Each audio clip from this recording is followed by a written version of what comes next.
Yaffee program on WVNN.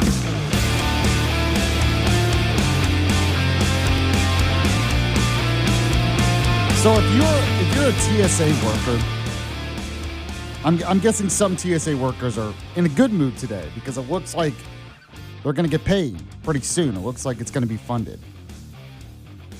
But if you're like an average TSA worker, maybe you listen to the show. Maybe there's someone who listens who is. Are you not actually just pissed off today still?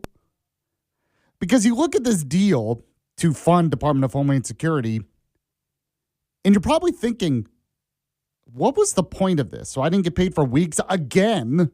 Remember, there was a government shutdown last year. Same thing. They didn't get paid. I had to get back pay. And someone told me, which I didn't realize, you get it back in increments.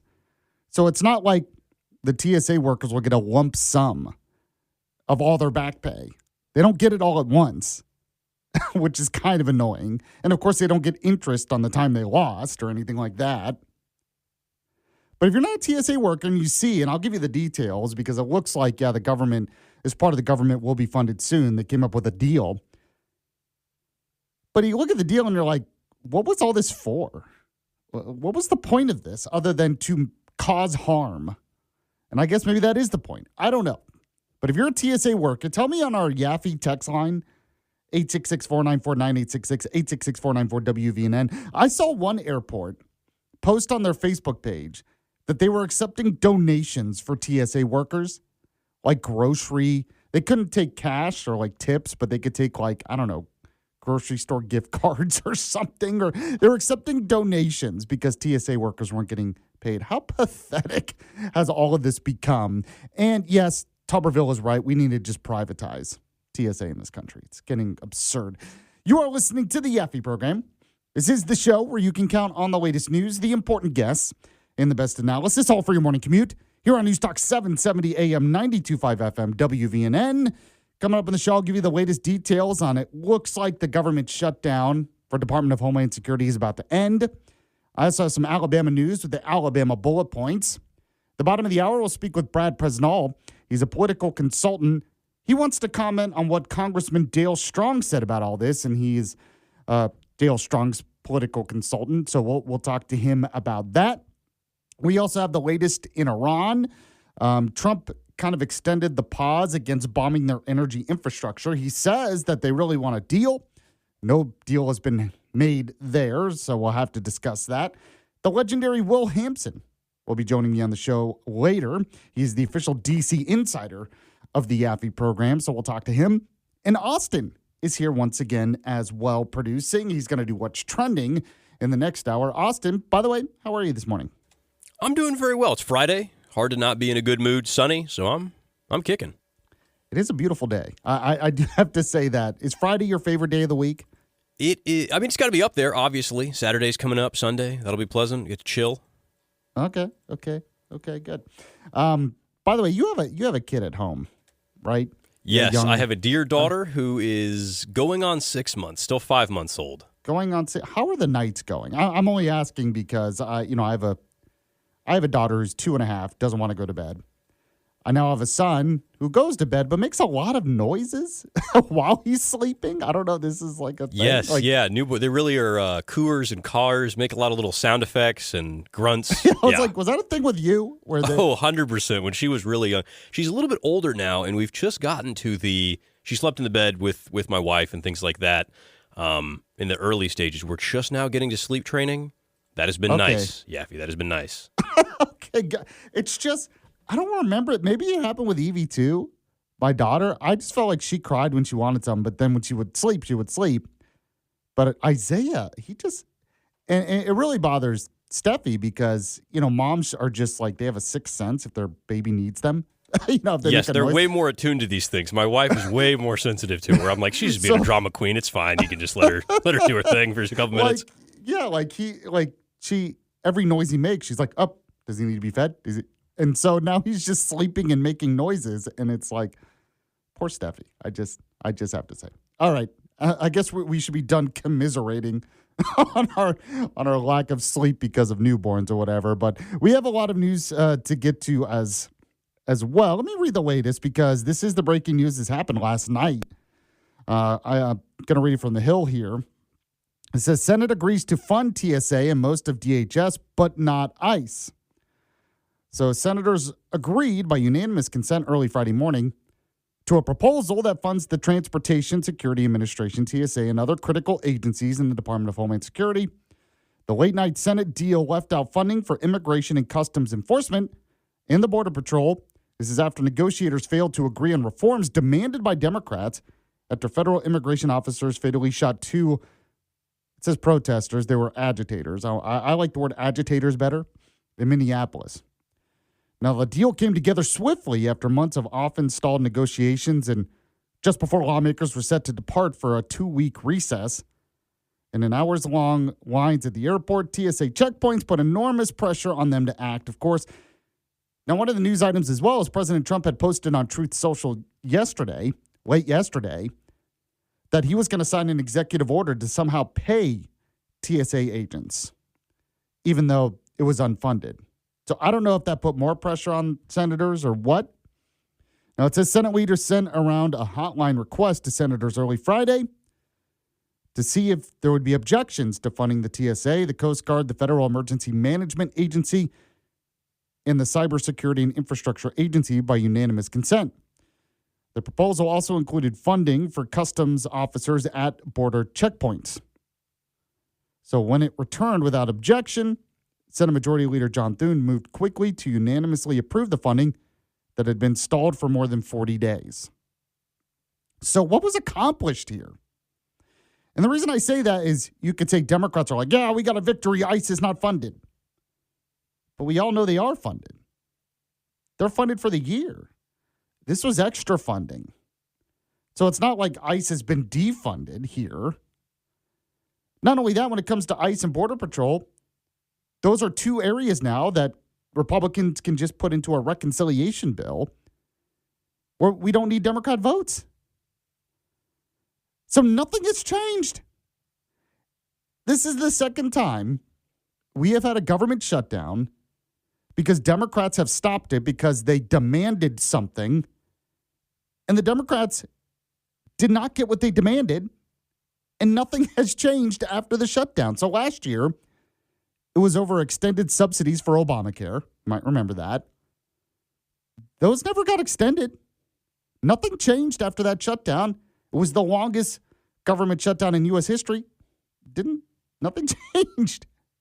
And this is the same thing. You have a shutdown of the Department of Homeland Security, and at the end of the day, Democrats are not getting what they demanded. ICE eventually will be funded and is funded now, and Department of Homeland Security is funded. So what was the point other than virtue signaling? I told you from the beginning, Democrats knew they were going to demand things. They knew Republicans were not going to agree to this. They knew it would cause a shutdown. They knew it would cause the pain at the airports and other places, and that was the point.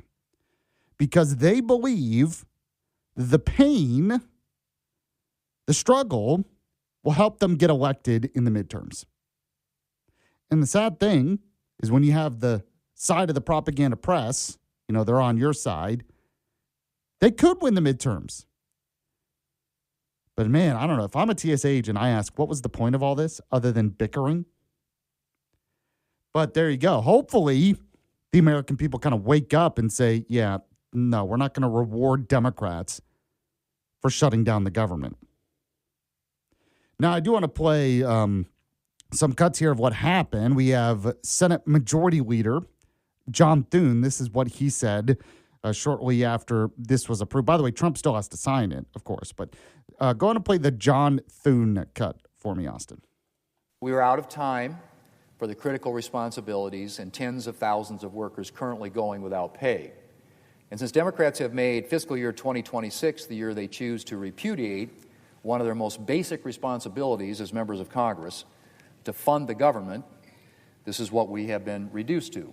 We could be standing here right now passing a funding bill with a list of reforms if Democrats had made the smallest effort to actually reach an agreement. But they didn't. Because it's now clear to everyone, Democrats didn't actually want a solution. So they're It seems like it to me. Because what was the solution? There has been no solution here. Nothing has been solved other than Democrats had a chance to virtue signal and blame Trump and Republicans for pain at the airports. Go in and play Chuck Schumer, Democrat minority leader in the Senate. Chuck Schumer had a comment as well. By the way, Chuck Schumer is in a competition with Adam Schiff to be the slimiest member of the Senate. Play the Chuck Schumer cut for me. This could have been accomplished weeks ago if Republicans hadn't stood in the way. Democrats held firm in our opposition that Donald Trump's rogue and deadly militia should not get more funding without serious reforms. Senate Democrats were clear. No blank check for a lawless ICE and Border Patrol. This long overdue agreement funds TSA, the Coast Guard, FEMA, CISA, strengthens security at the border and at ports of entry, and keeps Americans safe. Okay. So they're like, Democrats stood firm. They're not going to fund without serious reforms. The reforms are not happening. All the things Democrats are demanding are still not happening. And they will be funded. I guess maybe you won't vote for it, but they're going to be funded. So what did you accomplish? Nothing. And man, I just, this irresponsible rhetoric. There was a story yesterday where an ICE agent saved the life of a 1-year-old kid at an airport by giving CPR. Oh, evil Trump's paramilitary force. And then you see video of them handing out water, getting thanks from people for helping out with TSA. And yet they could still win the midterms? It's crazy to me. If you want to weigh in, you can. We have our Yaffee text line, 866-494-9866, 866-494-WVNN. It's brought to you by Regenesis Stem Cell Center. I want you to call Regenesis today so you can no longer let injuries or pain slow you down. You know, at Regenesis Stem Cell Center, Dr. Charles Lee and his staff are trained in cutting-edge, registry-based stem cell therapy techniques. They have invested in the most advanced medical imaging and laboratory technology, enabling them to offer their gold standard stem cell therapy, which utilizes your healthy stem cells. So if you are experiencing knee, back, neck, elbow, or other kinds of joint pain, or if you have arthritis, you know, stem cell therapy is a proven alternative to orthopedic surgery. It can speed healing and regeneration in your body without the need for anesthesia or a lengthy downtime or, of course, a surgical wound. And I know this firsthand. I have seen the technology. I got the treatment. It changed my life, and there really was no downtime. So call Dr. Charles Lee today, 256-715-8193, or go to the website, regenesisstemcell.com. That's regenesisstemcell.com. Let them know you heard about it from Yaffee. Got the Alabama bullet points coming up next here on the Yaffee program. The Yaffee program.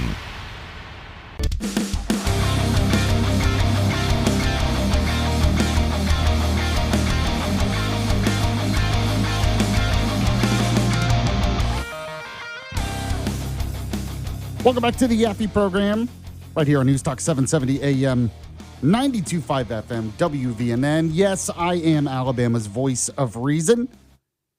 Those who are playing into Dale Jackson's games saying, oh, because of one answer I gave on corporate welfare, I should be fired. No, you need me. Just admit it. You would never really want that. You need me. I just have to say, you need your voice of reason. Anyway, we're going to speak with Brad Presnell. The bottom of the hour. He's a political consultant. Right now, let's get to some more headlines. We have those Alabama bullet points. Alabama bullet points. Today's headlines from around the Yellowhammer State.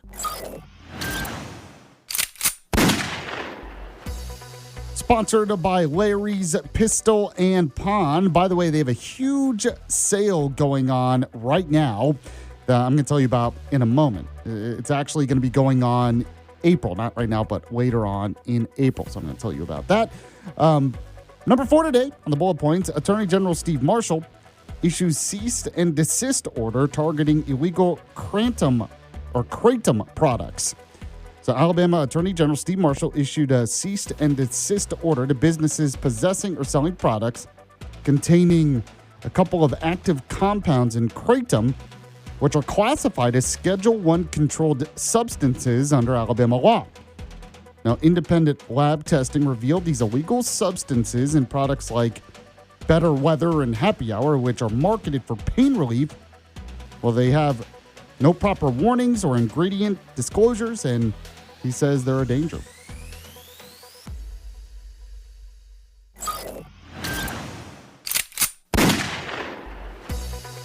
Number 3 today, a closed primary bill sponsor says he doesn't see a tremendous appetite for it in the Senate. So this is the Alabama's SAVE Act, which is a bill requiring voters to register with a political party to participate in Alabama's partisan primary elections. Well, it passed the state house last week, which I talked about last week, but faces significant hurdles in the Senate. Now, its Senate sponsor, State Senator Sam Cavan, he was on the Right Side podcast, said he does not see a tremendous appetite for the legislation, citing limited time left in the session, questions of why now, and concerns from some Republicans and Democrats about potentially alienating independent voters. Now, Cavan acknowledged crossover voting issues, especially Democrats participating in Republican primaries in parts of North Alabama, but expressed doubt that a closed primary would dramatically change the state's legislative makeup. So it seems like this is not going to pass this session, unfortunately.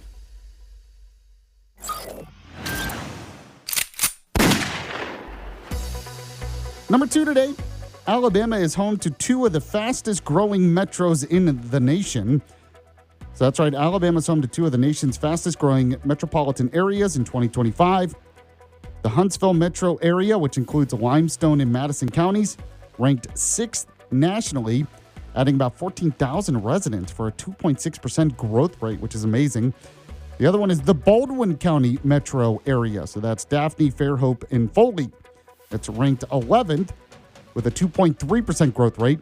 Now, Huntsville has added roughly 65,000 new residents since 2020, fueled by strong job opportunities, which you would expect in government contracting, higher salaries, and an influx of families and retirees. Now, residents credit the area's business-friendly environment and talented workforce, often described as lots of smart people, which, I mean, yeah, especially you listening to the show. What can I say? That's why we're Alabama's Smart Talk Radio.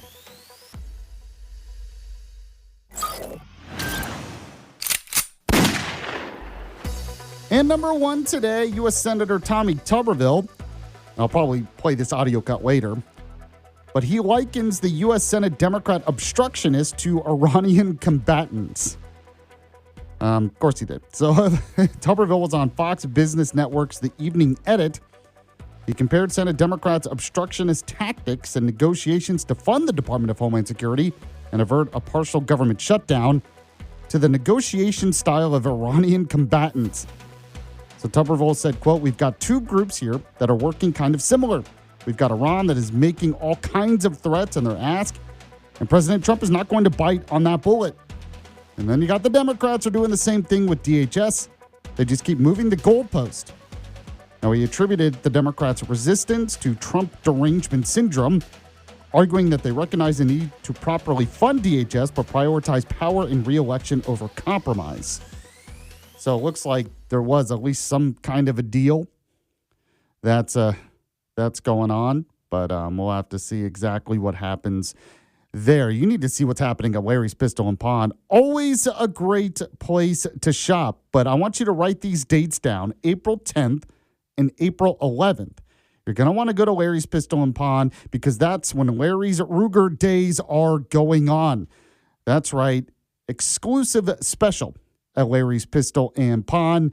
Factory representatives from Ruger are going to be there, and they have some great prices on some Ruger firearms. Now, they have great prices on everything all the time, but April 11th and April 10th, so April 10th and 11th, that's when the really big deal is going to happen. So I want you to make sure to be there then.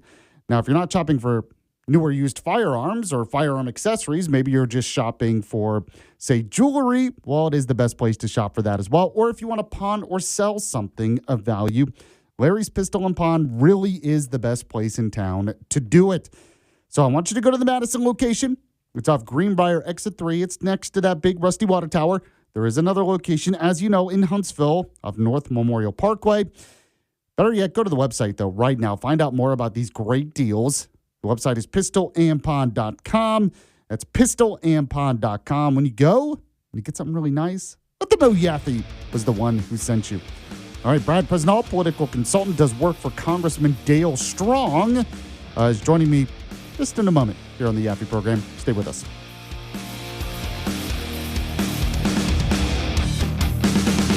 It's the Yaffee program on WVNN.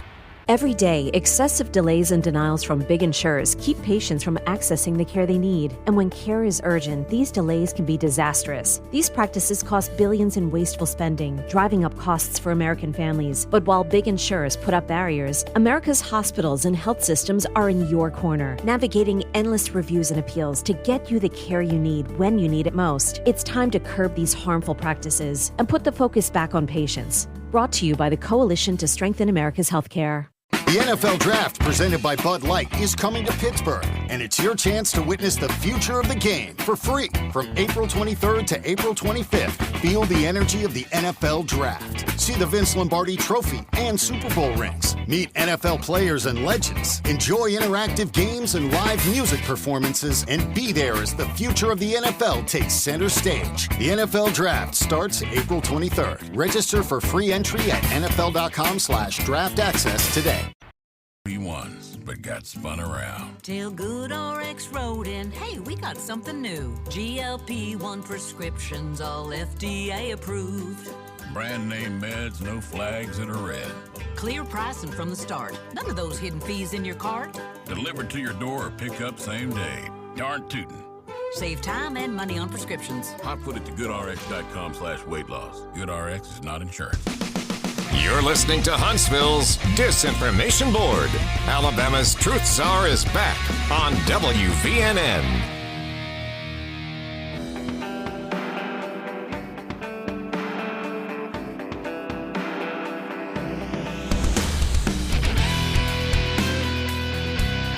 All right, welcome back to the Yaffee program, Friday edition of the show. This is Alabama's Smart Talk Radio. You know, apparently a lot of people are moving here because it got a lot of smart people here. And you know what happened when I started this show? What can I say? Is that a coincidence? I don't know. All right, we have a lot to talk about today on the show. Brad Presnell joining the show right now. He is a political consultant, does work for Congressman Dale Strong, also Senator Tommy Tuberville, who's running for governor, and others in the AEA as well. Brad, how are you today, sir? Doing well, Yaffee. Thanks for having me. So the breaking news today kind of happened early this morning is that it looks like there is a deal when it comes to funding Department of Homeland Security. My main question to everyone, what was accomplished? Seems like nothing other than Democrat virtue signaling.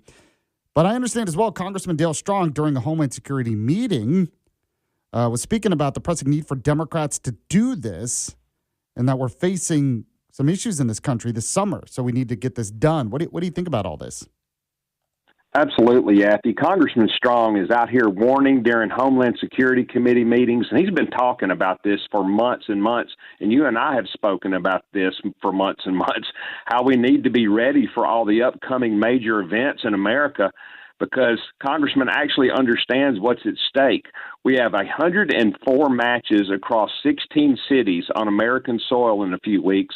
When you combine the Olympics, FIFA soccer, the Ryder, and the World Cup, I mean, Democrats are busy playing shutdown, and they're focused on politics as always, while Congressman Strong, he's trying to protect the homeland, and he's, ringing the warning bell that we need to focus on security. And I just don't think the Democrats care about securing our country, Yaffee, and protecting Americans, and this is just absolutely ridiculous.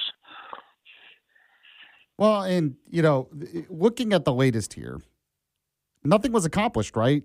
I mean, it's true that ICE and Border Patrol are not going to be funded in this bill, but ICE was already funded in the big, beautiful bill, and Republicans say they're going to do it through reconciliation anyway. So all the stuff Democrats were demanding, they're still not getting. So was this just about using this for the midterms? Believing that people will blame Trump and Republicans for the shutdown? What do you think? 100%. Everything they do is always whittled down to winning elections.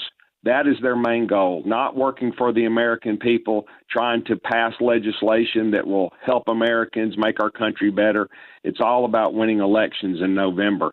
And, talking about the TSA workers, the ones in Huntsville, they keep showing up. They keep showing up to work at Huntsville International Airport to help people get on their plane and business as usual. And I'll tell you, Yaffee, during a Wednesday event at D.C.'s Ronald Reagan Airport, Congressman Strong appeared alongside several other congressional Republicans, and they made some statements about this partial government shutdown. And I want to read you the quote that Congressman said that just hits the nail on the head. He says, and I quote, "In the 3 years, the short time that I have served in Congress, this has got to be one of the top two dumbest decisions that I've seen. The first is letting 15 million illegal aliens into this country. The second is not funding Homeland Security." I think that's it in a nutshell. Yeah, I think is exactly right. So I'm glad they're going to be funded. Do you agree with me? Maybe we should just privatize TSA. I know Tommy Tuberville put forward a bill called the Abolish the TSA Act, saying a lot of this can be done through private companies. He had mentioned how many airports in America are already privatized when it comes to airport security. Other countries do this. Do you think maybe it's time we do this here?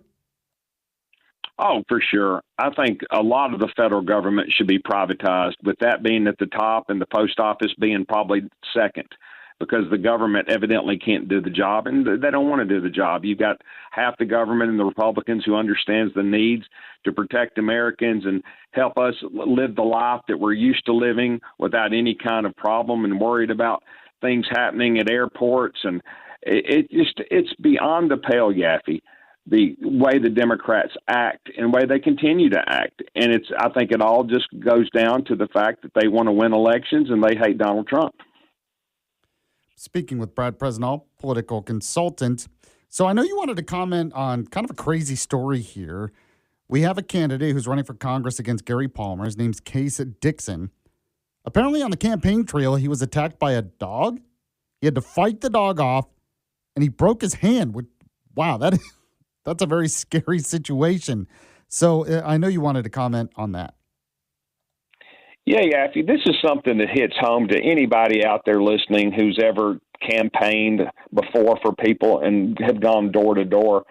And this hits me on a couple of different fronts. First off, early in my career, when I did field work, I probably knocked on 10,000 doors supporting candidates.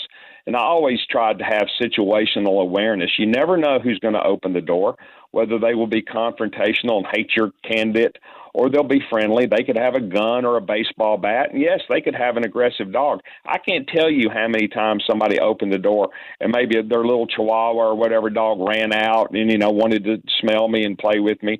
But on a few occasions, yeah, I came face to face with large aggressive dogs. I guess my point is that when a person does door-to-door campaigning, they need to be very careful of what's going on. But I also want to talk about the dog.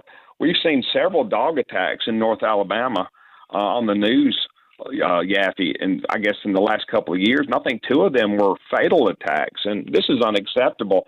And if a person can't control their dog, they shouldn't have one, especially a large breed that could actually kill a person if they wanted to. And, it's not the dog's fault. It's the owner's fault for not training the dog and not having the dog controlled. So when the doorbell rings, or in this case, when the dog came from the garage area when Mr. Dixon was at the front door and came at him, that's just really unacceptable.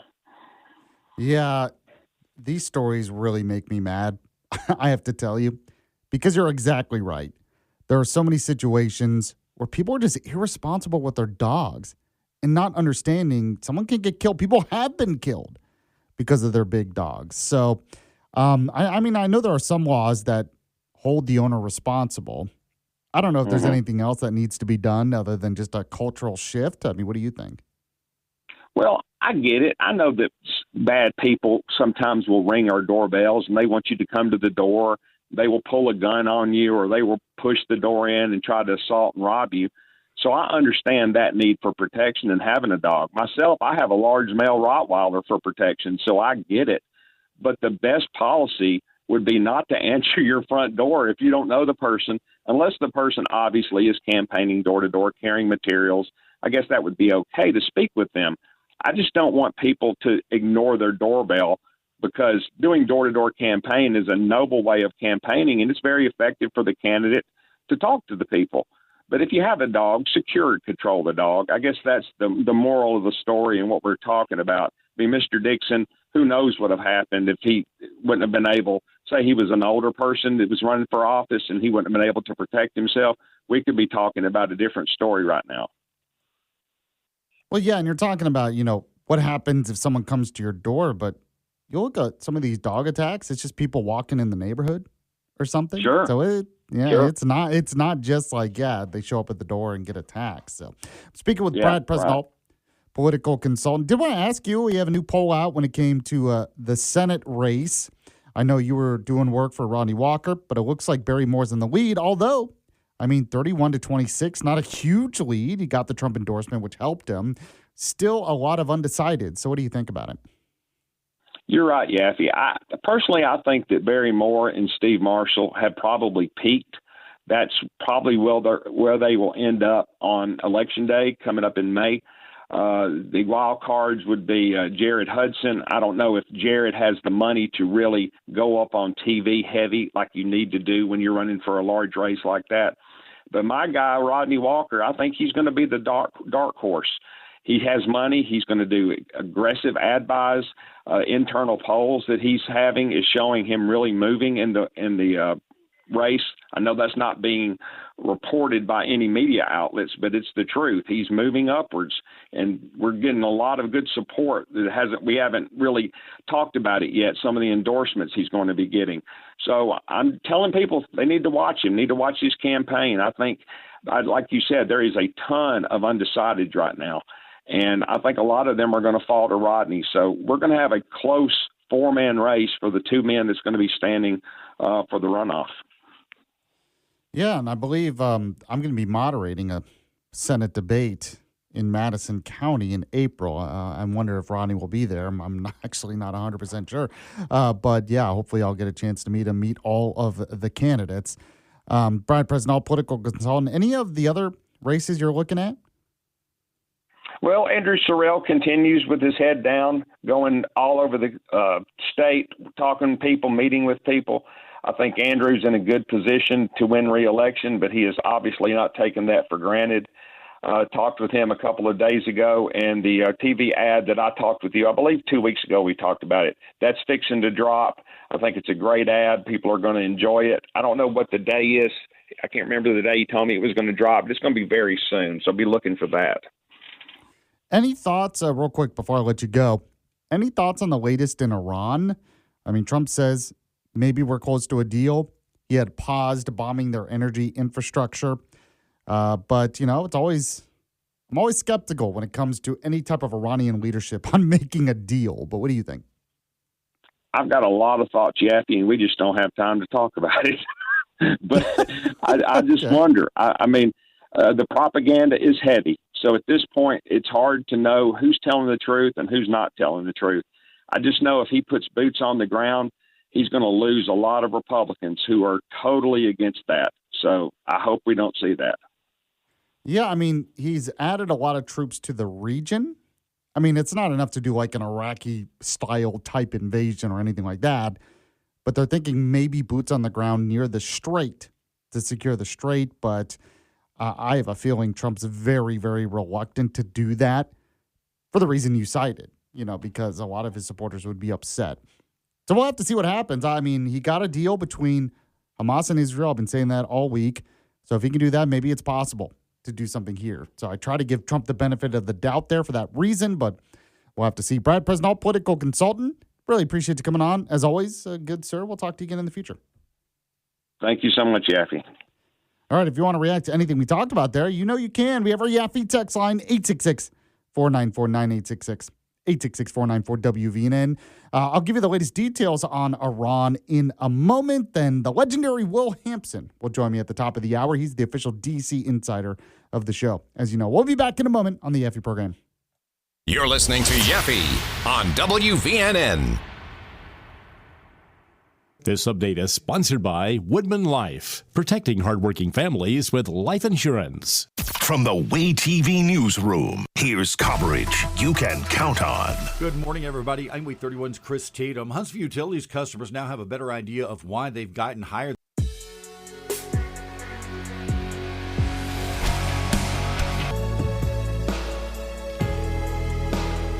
I am back here on the Yaffee program, News Talk 770 AM, 92.5 FM, WVNN. Appreciate everyone joining the show. By the way, I want to remind you, if you missed any of the show live, the podcast will be up on the website, WVNN.com, or anywhere podcasts are available. Did want to give you kind of the latest out of Iran. I do know that Trump paused striking their energy infrastructure, so we still have a lot going on there. Go ahead real quick. We'll play a little bit of what Trump has said about this so far. So yesterday, Trump actually had a cabinet meeting and talking about it. So, Austin, go ahead and play Trump. Skip down to cut 2 of Trump for me. They are begging to make a deal, not me. They're begging to make a deal. And anybody that saw what was happening over there would understand why they want to make a deal. I don't know if we'll be able to do that. I don't know if we're willing to do that. They should have done that 4 weeks ago. They should have done it 2 years ago. If we didn't attack with the B-2 bombers, they would have had a nuclear weapon within 2 weeks of that, maybe 4 weeks. They then apologized for something they said, and they said, we're going to send 2 more boats. And it ended up being 10 boats. Mr. Witkoff and J.D. and Jared will tell me whether or not they think it's going along. And if it's not going along, maybe not. I'm the opposite of desperate. I don't care.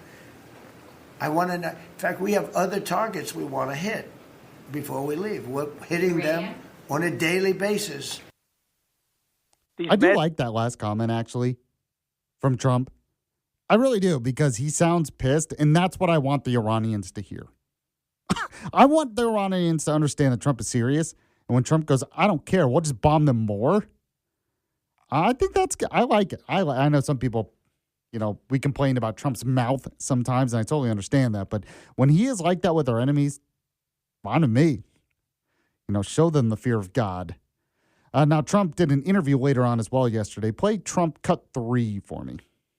These mad people were going to have a nuclear weapon, and they could do tremendous damage not only to the Middle East and Israel, but also to our country, because we would be next. The Iranians asked me to do that, and I was not happy with them because I made a statement that we're having productive negotiations. I don't know that they get there. Maybe they do. Maybe they won't. We've already won the war. Militarily, we've totally won the war. And he's right about that part. Now, I have to say, when it comes to everything going on here, I've really been in agreement with the editorial board at the Wall Street Journal. I just want to read some of this because this, I just think this is right. He said, they're saying here, well, one, their headline, don't let Iran's hostage takers win. Stopping the war weeks short would vindicate their Hormuz strategy. So if we leave too early now without securing the Strait of Hormuz, that gives the Iranians leverage, not just now, but in the future, that they can constantly use this against us. And they will if we let them. Now, they said here, by scorning the latest offer, as Iranian officials now suggest they'll do, the regime makes the case for President Trump to give the war more time and see the mission through. It says on Wednesday, Admiral Brad Cooper of U.S. Central Command said 2/3 of Iran's missile, drone, and naval production facilities and shipyards have been destroyed or damaged. He's on track to complete that job, he said, and the president has every reason to let him, lest Iran quickly rebuild. By the way, I had Cameron Smith on earlier. Oh, that was yesterday. I had him on the show, and he was saying Iran has so much money because of oil they could rebuild quickly. I think we destroyed a lot. I think it will take a little while to rebuild, from what I understand. Maybe I'm wrong on that. But it continues on here. It says, on Thursday, Israel killed the Islamic Revolutionary Guard Corps Navy commander and a central figure in the regime leadership, along with his intelligence chief. It says decapitation strikes have scrambled Iran's chain of command, and this one is important preparation for any U.S. action to reopen the strait. U.S. Marines will also soon be there, yada, yada, yada. It says Iran's rulers know this, but they are betting that energy market turmoil will lead Mr. Trump to end the war before U.S. objectives are fully met. The president has shown himself to be sensitive to oil and gas prices, and his rhetoric about the war already being won encourages the belief that it will end any day now. On Thursday, he extended his reprieve for Iran's energy sites. These may be moves to calm investors, but the cost is reflected in continuing Iranian intransigence. He says, I want to skip down a little bit, but it says, news stories stress that president's desire to wrap up the war, which may be his attempt to reassure MAGA podcasters who fear forever war. But the war is only 4 weeks old. That's what I keep saying. We're still like less than a month old. And you would think that I just can't, to have a military action like this against a country like Iran and say this is turning into a forever war right now is, to me, no one's being objective when they say that. Now, it says here the original timeline was 4 to 6 weeks, and Iran's blockage of the Strait of Hormuz may require a longer campaign. But it says Iran's veto on global energy flows has yet to be challenged. On the contrary, toll-paying nations are deferring to it. It says those are stockpile, blah, blah, blah, blah, blah. I want to skip ahead here. It says the U.S. and Israel took action because Iran's fanatical regime threatened them, the region, and the world. Waiting would have increased the danger. In response, Iran's regime has done what it does best, take hostages. Tehran has tried to take hostage its neighbors, the Strait of Hormuz, and the global economy with it. Seeing the mission through is a better option than chasing the regime with offers of ransom. I'm in full agreement there. You know, you can make an argument that maybe we shouldn't have done this in the first place. I think it was necessary. You can make the argument we can't do boots on the ground. We don't want a forever war. But I think 4 weeks in, we need to see the mission through, because if we don't, Iran will rebuild even stronger, and they'll continue to use the strait as leverage. We can't let them get away with that, I think. So I hope Trump will stick it out, and that's why I liked that last cut I played of him where he's like, I don't care. I want more. I want to bomb more if we have to. That's the right approach. All right, we'll talk more about this and some other subjects as well. The legendary Will Hampson is joining me on the show, the official DC insider of the show. We'll be back in a moment on the Yaffee program. The Yaffee program. Yes, it is the Yaffee program, second hour of the show. Yes, I am Alabama's voice of reason, Huntsville's conservative conscience.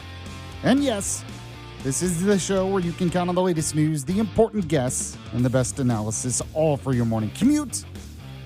And yes, if you miss any of the show live, check out the podcast anywhere you get your podcasts. Headline here from thehill.com. It says Senate deal to fund DHS faces tricky path in the House. So the ball is in the House's court on ending the 42-day shutdown of the Department of Homeland Security after the Senate, in the wee hours of Friday morning, agreed to a proposal that funds all but 2 immigration agencies. So Speaker Mike Johnson has a tricky task ahead in quickly moving forward the Senate deal. House GOP leaders are assessing where members are and what is doable on Friday to pass the bill. So joining me right now to talk more about this, the legendary Will Hampson. He is the official DC insider of the show. Will, how are you, sir? Yaffee, glad to be with you. So, all right, we had the Senate. They decided unanimously to pass funding for Department of Homeland Security. It just does not include ICE or Border Patrol, but ICE was already funded through the big, beautiful bill. I was asking the question today, if you're a TSA worker, are you just asking yourself what was the point of all this? I mean, what was the point of all this? Was anything accomplished other than Democrats being able to virtue signal and possibly use it to win the midterms? Was anything else accomplished here, Will? Well, it depends who you're asking, Yaffee. If you are a Democrat, then absolutely. This was a fantastic opportunity to bash Republicans over the head and make them look like complete idiots. If you're a Republican, then no. What was this all about? I can't tell you. And look, Yaffee, when you're looking at why some conservative senators like a Marsha Blackburn, like a Tommy Tuberville, would say, I'm getting out of Washington, this is a pretty good reason right here, because conservatives get their brains bashed in. The Senate operates as effectively an arm of the Democrat Party, including Republicans, many Republicans in the Senate. and Republicans lose, as they always do. This is another prime example. I'm really, really upset that this is where we are. But, Yaffee, this is where we always were going to be, where Republicans cave, and the deal-maker caucus of Republicans were going to sell this as some big win, while the Republican voters, meanwhile, are out there saying, guys, give us something to go vote for you in November here. I mean, we have midterm elections coming up, and Republicans in the Senate are allowing their voters to get got once again. I don't understand this, other than clearly a large swath of Republican senators just like to continue to be humiliated, Yaffee. I think that's all that I can take away from this as a Republican. Wow, so you're really not happy because, you know, you're a lot more pessimistic about this than I guess I am, only because you're right. Democrats were bashing Republicans over the head with this, but Democrats didn't get what they want either. I mean, all those reforms they demanded to ICE, that's not happening, and it's my understanding that Republicans will just fund ICE through reconciliation. So, but you're saying it doesn't matter because Democrats are getting the PR victory? Well, here's the thing, Yaffee. There are three outcomes as I see it. Outcome number one is that the House passes the bill as is, and Republicans will effectively be responsible for cutting U.S. immigration enforcement. They will be responsible for not funding ICE, not funding Border Patrol. That's option number one. Option number two is that House Republicans could amend the bill, including funding for ICE, CPB, and send it back to the Senate. Now, unfortunately, the Senate has decided to take a 2.5-week vacation. So if the House were to try and amend this bill, they would have to wait that 2.5 weeks until the Senate decides to come back from vacation. So for at least another 20 or so days, DHS would continue to be shut down. That's option number two. And then option number three is that Republicans kill it. They don't amend it. They kill this bill in the House, and the continued shutdown of DHS goes on. Now, Republicans would be the ones that have to own the shutdown because they refused to open this back up. So all of the talking points about those long TSA lines, gone, because Republicans would be the ones continuing the DHS shutdown. None of those sound like good options to me, Yaffee, but that's what the Senate has done, and it's always what the Senate does. They give really, really terrible options to the House, and the House has to decide, do we take the heat here and effectively act as Democrats, or do we have to now own the shutdown? It's not a good place to be, but those are the only options as I see it, Yaffee. Well, isn't ICE, though, already funded through the big, beautiful bill? When you say cut funding for ICE, it's for, like, future stuff, right? Correct. But Republicans should be funding ICE. There is no reason that Republicans should be agreeing to a deal that does not fully fund ICE. Portions of ICE are funded through the One Big Beautiful Bill temporarily. But again, Yaffee, but what are Republicans doing? What are they getting out of this? Nothing. They're effectively saying not only are we not going to give full future funding to ICE, to Border Patrol, but we're going to take the heat for this. It's not a winning position, and it's really a shame that the Senate continues to do this and put the House in this position, because what I think you're going to see, Yaffee, I don't see the House, because there are actual conservatives in the House and enough of them to actually be able to block bad legislation. This bill is not going to get through as is. That's my guess. Wow. I would be shocked if it did. And in fact, Yaffee, I think you're going to see the rule get tanked probably today because there are a lot of Republicans, conservatives in the Freedom Caucus, who understand how bad of a deal this is. But there are also a lot of Republicans that remember that the president came out and said, no SAVE Act, we're not doing anything else. So I think you're going to see a lot of Freedom Caucus Republicans say, we're going to listen to the president. If we're not getting any aspects of the SAVE Act, if that's not going to be up for a vote here, and we're going to be asked to swallow a terrible bill without the SAVE Act, we're just not going to do it. So I think the rule is doomed today. The other option, Yaffee, is that they can try and pass this on suspension of the rules, which effectively means that you speed up the process, but the bill then has to pass by a 2/3 vote instead of a simple majority. That's, I think, the route that leadership is in the House is probably going to go. And I just don't know if you're going to see the votes for this. I don't know if there are 2/3 of the votes in the House. So I think this is doomed. And I think that Republicans understand it's probably better at this point to just have to own it than to pass a really terrible bill. Speaking with the legendary Will Hampson, so it sounds like you're pretty skeptical of the idea because the idea from the Senate was pass it without ICE funding, but they're going to just pass the ICE funding through reconciliation, where they don't need Democrat voters a little bit later on. But you're saying that's still a loss for Republicans? Yes, Yaffee. Here's the other thing. I'm super skeptical of that. I think a lot of what they want to do through reconciliation, I don't believe is going to pass the Byrd rule. I think that the Senate parliamentarian, who of course was appointed by Harry Reid, is no friend of Republicans. The same House parliamentarian that effectively said that 2/3 of the big beautiful bill had to get stripped for it to pass under reconciliation. I think you're going to see the Senate parliamentarians strip a lot of what Republicans think they're going to accomplish. And here's the other frustrating part, Yaffee, is that I think that Senate Republicans know that that's going to happen. I think they're going to spend the next 2 weeks going on Hannity, telling you how this is really a win because everything that we need, we're going to get it through on reconciliation. Then the Senate parliamentarian is going to come out and say, sorry, guys, can't do it. And Republicans are going to go, oh, shucks, we really thought we could do this. Well, it is what it is. That's what's going to happen, Yaffee. They know it. They're going to spend the next 2 weeks lying to the American people, trying to tell them that, no, all of this can get done through reconciliation.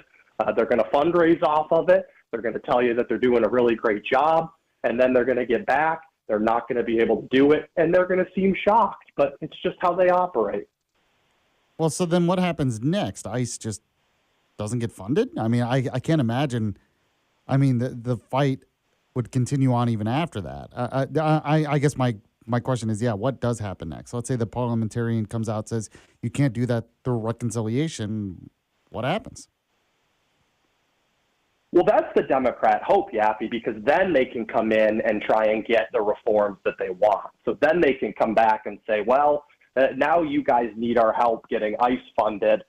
If you don't give us reforms such as no more wearing masks for ICE, if you don't enter into dissent decrees in some cities where we're going to limit the power of what ICE can do, how they can operate, who they can target, who they can remove, all of these things. But listen, all of the leverage goes to Democrats. They will have all of the cards because they're fine if ICE never operates again, right? If ICE never were able to get another cent under Donald Trump and it were not able to operate and 0 people were able to be deported for the rest of his presidency, they'd be good with it. So what leverage or what reason do Democrats have to give in here? If it comes out and Republicans are not able to do this through reconciliation, then you need Democrats, and they hold all the cards, and they are going to come ready, trust me, Yaffee, with a list of their demands. And I don't know how Republicans fight back on it. Very interesting. I mean, I guess I'm just a little surprised by your stance, just a little bit, because you said the Senate parliamentarian is going to say no, but, I mean, wasn't this pushed by Ted Cruz and John Kennedy? I mean, some pretty conservative senators, but you're saying, look, they even knew. So then why do this? Just because they were worried that the shutdown was making them look bad? Absolutely. They want to get this done. They want their airport lines back. They want their special government desk access at Delta and American Airlines and United back. Absolutely. They seriously, they want to, and this is Republicans' general stance, Yaffee, they want to do as little as possible while being able to convince you that they're fighting. That's their whole, they don't want to actually do anything. They want to be able to come to you and say, I tried really hard. Sorry, guys. I don't know what you want from me. I'm just a Republican, and in the end, we always lose. But that's what they want. They don't want to actually do anything. They don't want to actually fight. And that's why there's so much tension between the House and the Senate, because the House does want to fight. I mean, you can go down the list, right, of the really good House members that understand that these are fights worth having, and they're going to do it, whether that means taking a rule or blocking votes on suspension. I mean, they're going to do what they can do because they actually want conservative legislation passed. The Senate doesn't have that appetite. It's just not there. And Republicans in the Senate are used to getting the job done, not doing a good job. And those are very different things. But again, their hope is that they can get this done, have it be over with, and go on Hannity and convince you that it's actually a really good thing for you. And it's not. It's just not. All right. The legendary Will Hampson, the official D.C. insider of the show. Appreciate you joining me as always. We'll talk to you again soon, my friend. Have a good weekend, Yaffee. All right. We'll be back in a moment on the Yaffee program. It's the Yaffee program on WVNN.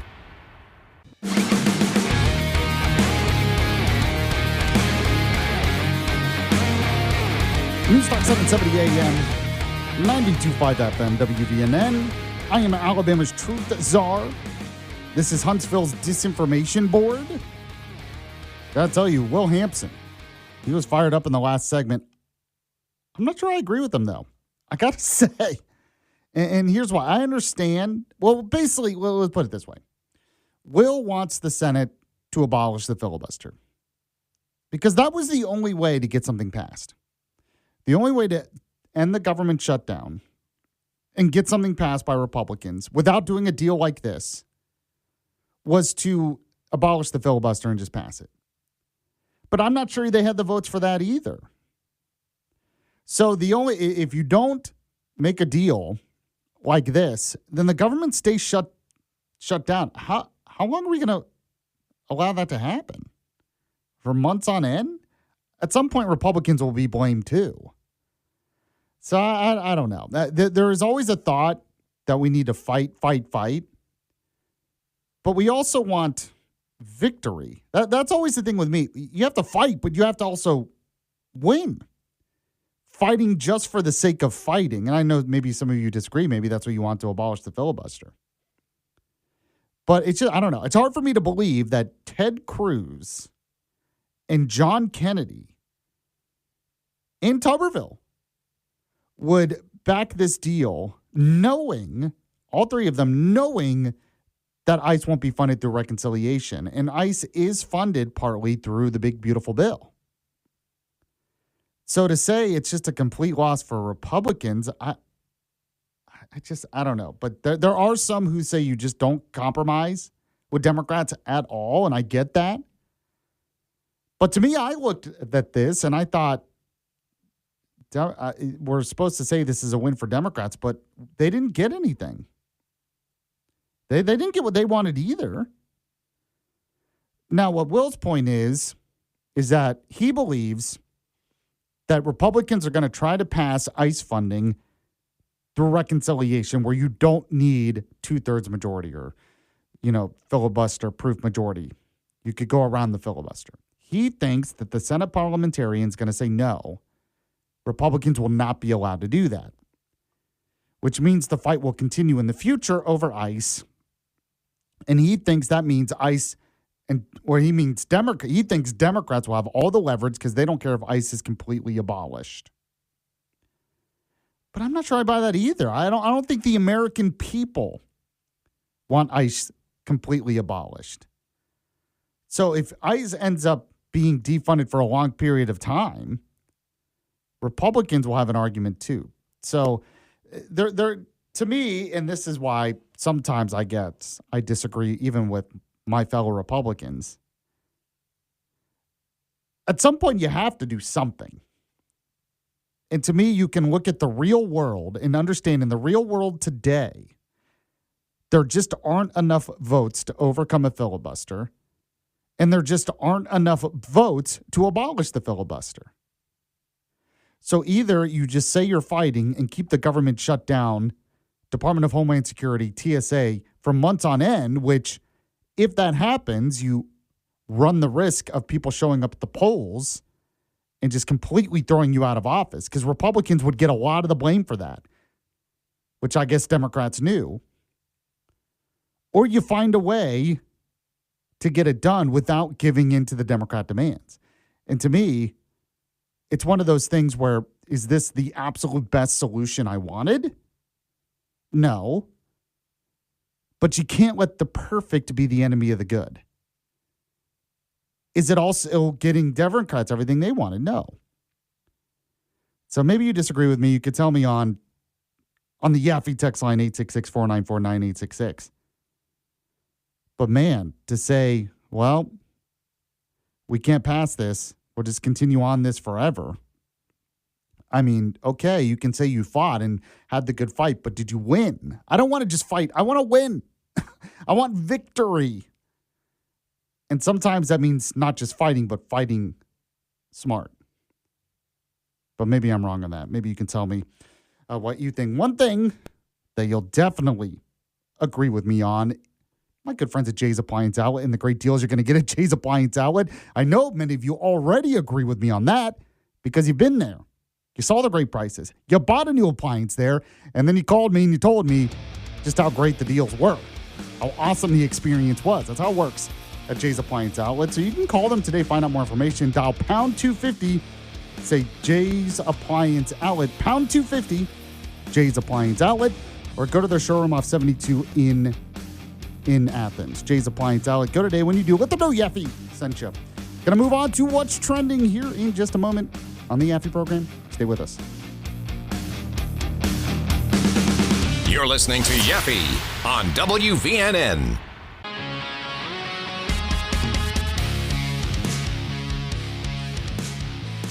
We're back here on the Yaffee program.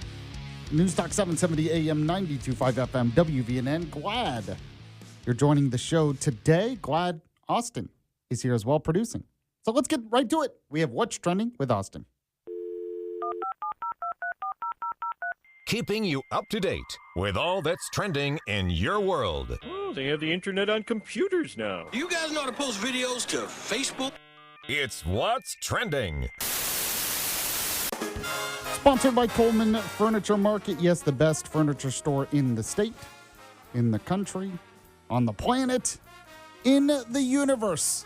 Go to Coleman Furniture Market today if you want some great deals on top quality furniture, top furniture brands like Lazy Boy, Hooker, Bassett, Bradenton Young, and if you need and if you need a new mattress, they have Tempur-Pedic mattresses, which are really comfortable, and much, much more.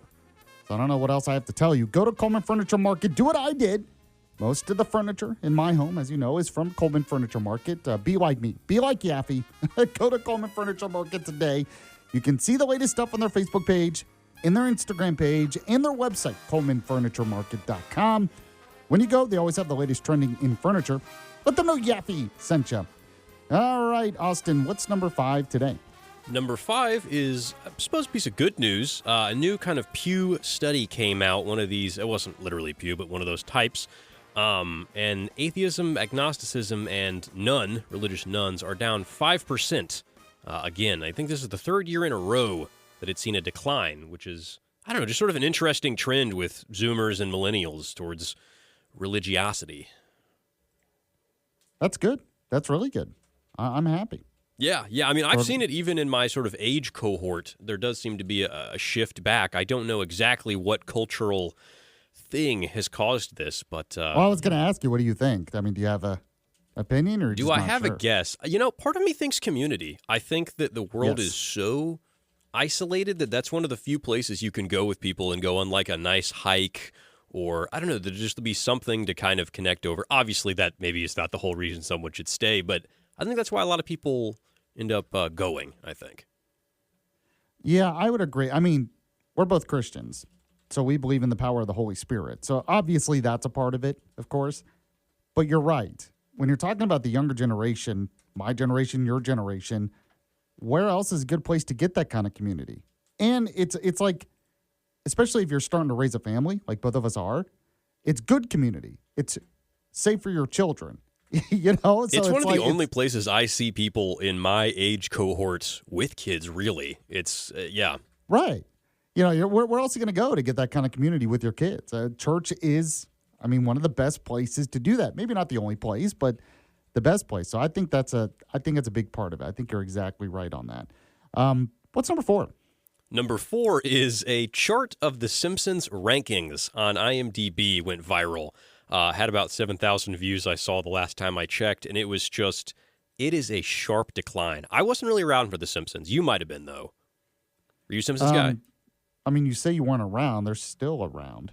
Okay, well, oh gosh. I mean, yeah, I guess for 30 years. I mean, yeah. No, but you mean in its prime. Yeah, I mean when anyone watched it. Yeah, because I mean, that was sort of the comedy of the chart is I think around season like 18, they get like, I think one episode had a 3. They were not well reviewed. So I don't know how many seasons they've been on, but I would say you're right. My generation got peak Simpsons. And I would say the peak was when the movie came out. And I want to look that up because have you ever seen the Simpsons movie? You know, I didn't actually understand anything about it, but I did see the movie as a young boy and thought, what's going on? Spider Pig? I guess that was like a commercial I saw 100 times on Nickelodeon or whatever. But yeah, I did see the movie. Went over your head? Okay. I mean, it's kind of random comedy. I don't know. You might enjoy it today. But that movie came out in 2007. 2007. And that was probably, yeah. So that was probably, I don't know how old you were in 2007. I would have been kind of like a preteen kind of aged person. So Simpsons was maybe a little over my head. It's kind of family comedy. It's a little bit adult, but yeah. Yeah, I mean, it started out as much more adult and then kind of became more family. But yeah, I would say peak Simpsons, 2007, the Simpsons movie. It was really after that where it started. They ran out of material.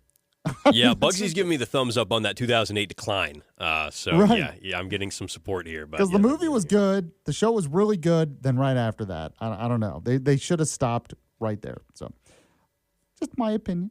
Are you a Family Guy fan or?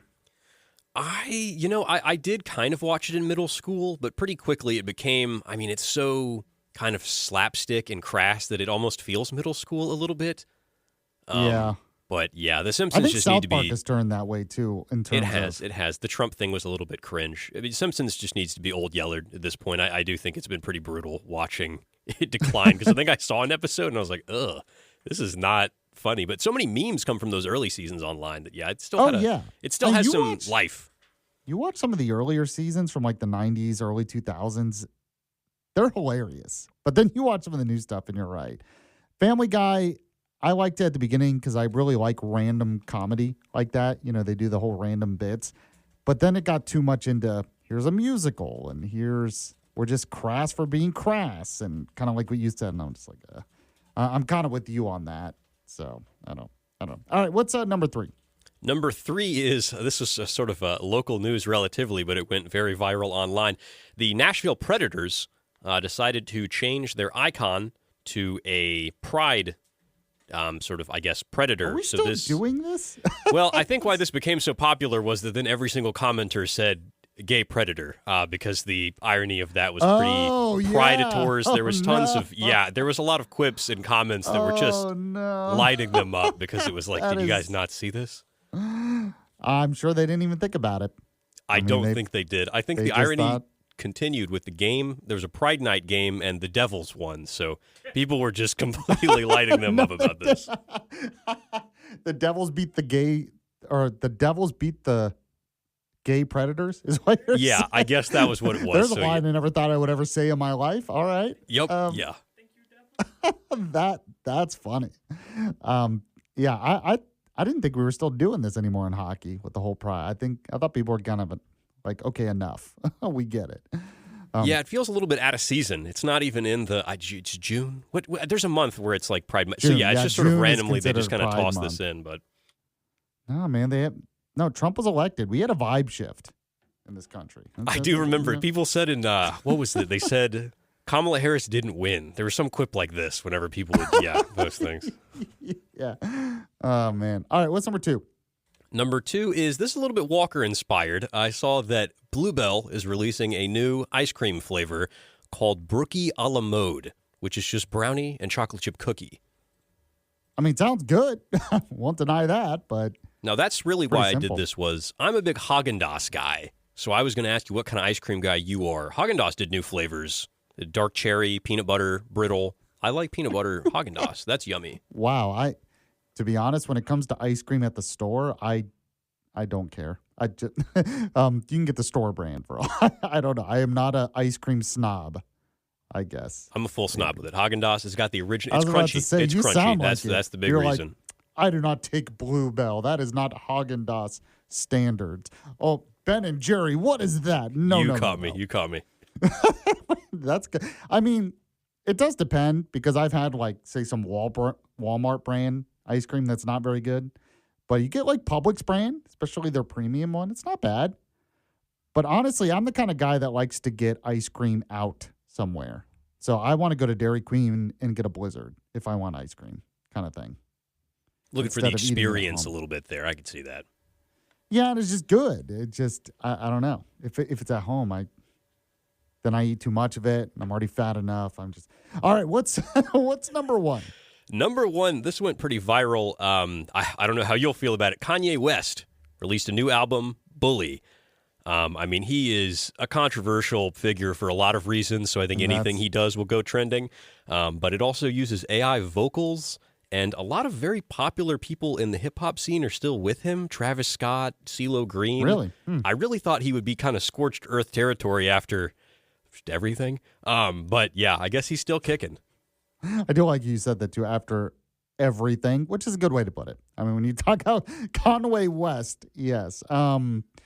Is he back to that name, or is he Yee, or what's his name now? You know, I might have misnamed him a little bit, dead named him here. It might be Yee. You're probably right. I don't even know. At this point. You know, when it comes to him though, I can never decide what's real and what's not.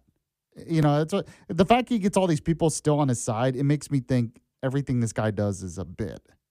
You know, many people have said this, that he is sort of a performance artist in some ways. Like he's been doing this since, I don't know, 2010s. He's been doing it for a long time of just being inflammatory. So maybe, yeah, who knows? Right, yeah. Inflammatory for the sake of being inflammatory, which it's not my kind of music anyway. So I was never a big fan. But it just seems like, yeah, he just comes up with another controversy to be controversial. And it's usually kind of something that's against the grain, I guess. Man, that's a good point. I'm thinking about this extreme. now. He released the album with AI vocals. Maybe that was maybe that's the pitch of this time. He's like, yeah. It literally is like, how do I stir the pot today? Oh, AI's a thing. I'm going to use that. You know, before it was Trump. Oh, I'm going to be a Trump supporter. So it's just, I don't know. I go back and forth on whether he's for real at all or if it's just all a giant bit. I can't, I have no idea, but it doesn't really affect me that much because I don't listen to his music. That's true. It's kind of a different world. I don't think I've listened to any of his albums, so I only know about him from his controversy. So maybe it's successful. Right. Which proves the point why he does it. Because you and I talk about him, even though we would never listen to his music.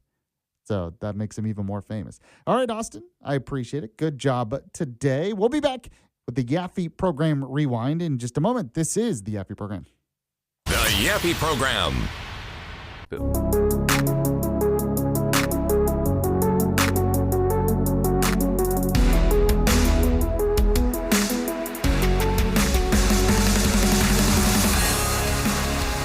All right, back here on the Yaffee Program.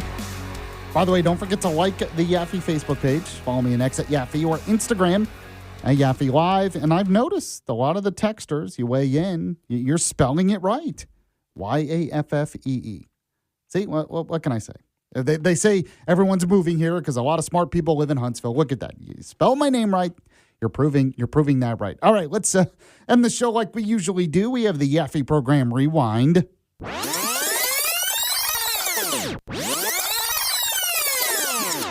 All right, so I started the show today talking about this deal that the Senate made to pass funding for Department of Homeland Security.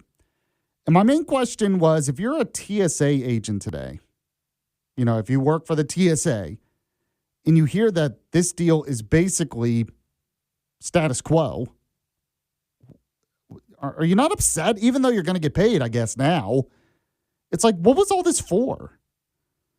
Now, I spoke with Will Hampson earlier on in the show as well. He looks at this as a complete loss for Republicans. He says Republicans look bad here. They have caved. I'm not so sure about that. I mean, it is true that we're passing something that doesn't fund ICE. But it's also true that ICE is already funded this year in the one big beautiful bill. Now, Republican leaders, including Ted Cruz, John Kennedy, Katie Britt, I mean, Tuberville voted for this as well. They're saying we're going to pass it through reconciliation, ICE funding. So to me, anyway, it looks like this is another government shutdown where Democrats made a lot of demands and didn't get any of their demands. I mean, the Democrats did not get any of their demands to reform ICE. That is not a part of any of this. So what did they get? They got the opportunity to virtue signal. Now, when I spoke to Will, he thinks that the Senate parliamentarian is going to rule against voting for this through reconciliation. So then Republicans will lose in the future. I guess. I mean, it's hard for me to believe that John Kennedy and Ted Cruz knew that and still supported this, but maybe I'm wrong. But I don't see this as a big victory for Democrats either. Because people are asking, what was this for? What was accomplished? And I don't see anything that was accomplished. So I guess the Democrats will say they accomplished something, but it doesn't seem like they've accomplished anything. So they're going to virtue signal. So we got all this pain for what? Now, it is true some people might blame Republicans as well. But I don't know. You now have two government shutdowns. The first one, they demanded more subsidies for Obamacare. That never passed. Nothing changed there. So what was that for? And now they demanded reforms for ICE, and they didn't get them. So what was that for? So I'm sorry. It's hard for me to believe that this was just some kind of giant victory for Democrats. I don't necessarily buy it, but I know some of you disagree with me on that. By the way, I played audio earlier after it. Go ahead and play the John Thune cut I sent you, Austin. This is Republican Majority Leader in the Senate, John Thune, on the vote. We are out of time for the critical responsibilities and tens of thousands of workers currently going without pay. And since Democrats have made fiscal year 2026 the year they choose to repudiate one of their most basic responsibilities as members of Congress, to fund the government, this is what we have been reduced to. We could be standing here right now passing a funding bill with a list of reforms if Democrats had made the smallest effort to actually reach an agreement. But they didn't. Because it's now clear to everyone, Democrats didn't actually want a solution. There you go. So we talked about that earlier on in the show. If you missed it, the podcast is up. I also had the Alabama bullet points as well. One of the stories in the bullet points is you have two metro areas in Alabama that are among the fastest growing in the country, including Huntsville, which is one of the fastest growing metro areas in the country. Although I don't have to tell you that. You can see it with your own eyes. So I have the details of that in the bullet points. Then I spoke with Brad Pesnall, political consultant. The podcast of that will be up, of my interview with him. He was talking about Congressman Dale Strong and what he said about Homeland Security during this whole fight. Then I gave the latest details on the war in Iran, Trump pausing any kind of strikes against their energy infrastructure. He thinks they want to make a deal. In fact, go ahead and play Trump cut 1 for me. Actually, I'm sorry, skip down to cut 2. Play Trump cut 2 for me, Austin. They are begging to make a deal, not me. They're begging to make a deal. And anybody that saw what was happening over there would understand why they want to make a deal. I don't know if we'll be able to do that. I don't know if we're willing to do that. They should have done that 4 weeks ago. They should have done it 2 years ago. If we didn't attack with the B-2 bombers, they would have had a nuclear weapon within 2 weeks of that, maybe 4 weeks. They then apologized for something they said, and they said, we're going to send 2 more boats. And it ended up being 10 boats. Mr. Witkoff and J.D. and Jared will tell me whether or not they think it's going along. And if it's not going along, maybe not. I'm the opposite of desperate.